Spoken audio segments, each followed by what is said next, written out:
You're watching Animated Evil. Hello, mate. Hello and welcome to episode 4 of the wonderful world of Game Pass with me, Animated Evil. We have 3 games again this week and all available in Game Pass right now. If you do enjoy what I do, please like, subscribe, all the good stuff. That said, let's get into game number 1. And that game is, on screen right now, Aragami II. Arigami is classed as an action-adventure stealth game, and you do play as the titular Aragami, a samurai-type assassin, supernatural abilities. I never got round to playing the original, but I am really loving this sequel. I love everything in this game. I just love everything it's doing, from the art style to the atmosphere, which I have to say does feel like you're in a 12th century Japan setting. The audio leads well into the stealth type game and helps you concentrate on the mission at hand. So, let's talk missions. After an awesome intro that teaches you gameplay mechanics, you open up into a village where you can select missions, level up when you have enough points to do it. Enough said with that really, that's kind of the point-based system is typical RPG style. You earn points, you rank up, you get better skills. The early ones aren't that good, but level 3, 4 and up really do get interesting. The early missions are a little samey, again because you haven't unlocked enough skills where you can really manipulate the environment, but they do get varied after a while. Let's take a look at gameplay then. As a stealth-based game, it's pretty much what you expect. It reminds me of Thief, mixed with a very tiny bit of Ninja Gaiden mixed in. Now, don't let the Thief example sway you on this game, because at its heart, Thief had some great stealth mechanics. You'll see by the gameplay that Aragami II looks and plays really good. Stealth aside, you can actually decide to battle your way through. I chose stealth, knocking guards out rather than straight death, but have it your way.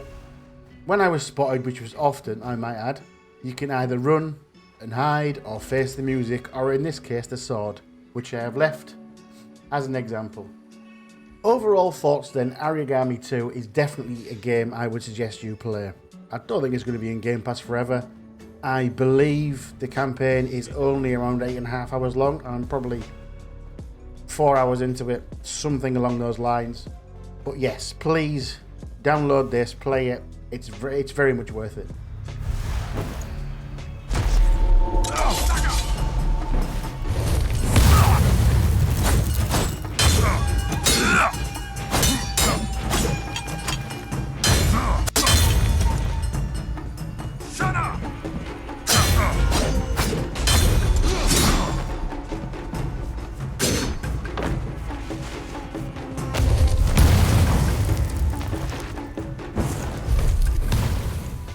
On to game number 2 then, and the game is Archvale. A blend of action-adventure with RPG mechanics. It rains down a bullet hell upon you. The premise is that there are 7 stones spread around the world that form an arch.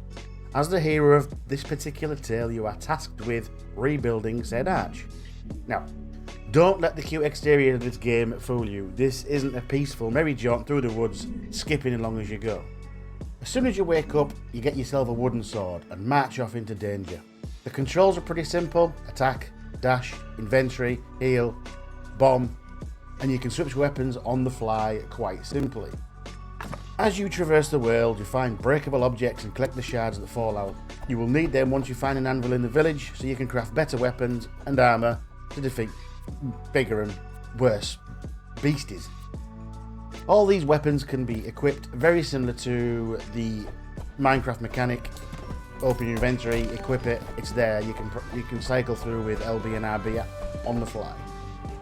At certain locations you will find a fountain which opens a portal, and you can come across a little mini game, if you were, where you have to dodge the bullets, and it gets quicker and quicker and quicker as you pass the levels.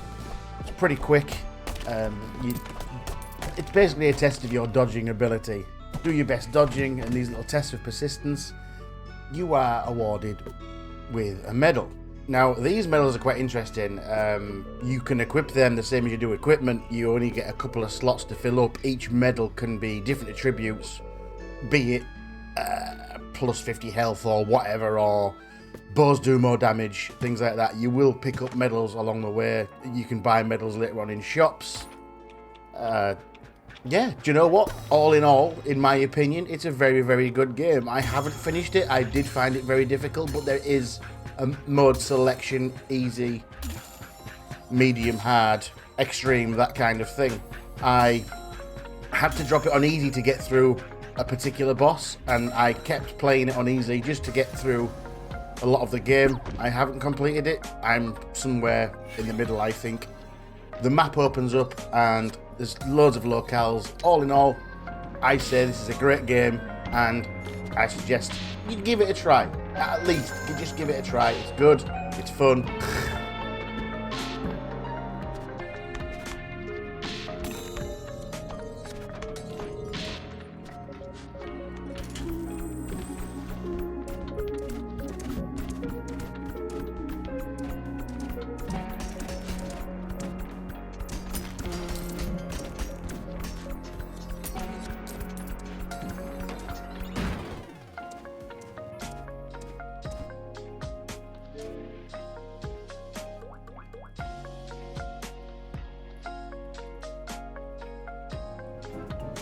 This brings us to game number 3, and that is Ark Survival Evolved.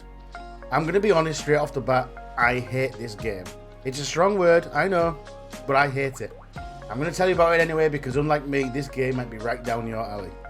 So, that said, you wake up on a mysterious island, almost naked, cold and hungry. Not great, right?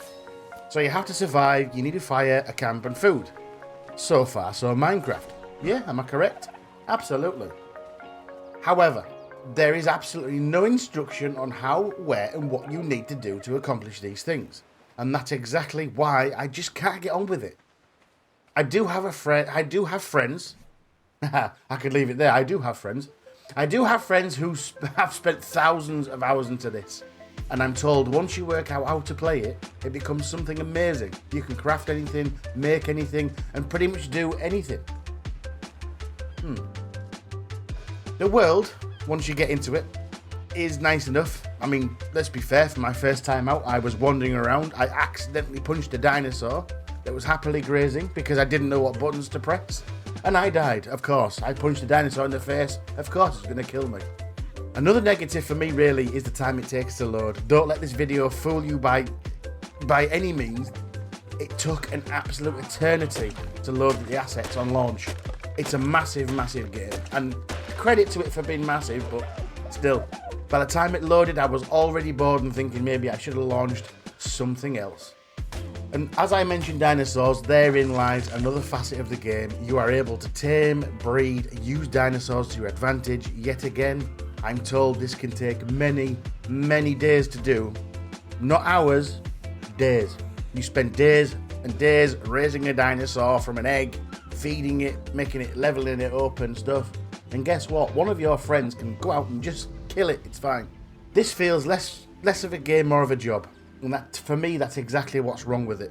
You shouldn't have to work to find the fun because games are escapism from the grind of real life. A negative review from me on this one, unfortunately. But there we go. I hope you found it a little bit informative. And that's us for this episode. I'm sorry if I've upset you and on this game. Unfortunately, it happens, right? I can't love everything. As positive as I can be. I'll see you next time, guys. Thanks for watching, and see you soon.